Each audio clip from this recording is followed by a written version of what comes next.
बोलते हैं साईं बोलते हैं। మీకు సన్నిహితంగా ఉన్నవారు ఎవరితోనైనా మీకు గొడవలు ఉంటే మీ ఆహాన్ని ప్రక్కన పెట్టి వారితో మాట్లాడండి. మంచి సంభాషణ సమస్యలను పరిష్కరిస్తుంది. మీ దృక్కోణాన్ని వారి ముందు ప్రశాంతంగా ఉంచండి. వారు మిమ్మల్ని అర్థం చేసుకుంటే మంచిది.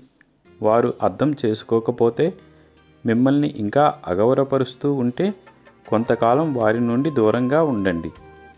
ఎందుకంటే ప్రస్తుతం వారి మనసు ప్రశాంతంగా లేదు.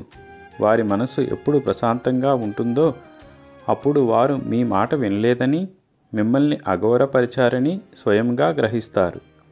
నన్ను నమ్మండి, వారు దీనిని తప్పకుండా గ్రహించి మీ ముందుకు వచ్చి క్షమాపణ కోరుతారు. అప్పుడు మీరిద్దరూ ముందుకు వచ్చి మీ మధ్యన ఉన్న విభేదాలు పక్కన పెట్టాలి.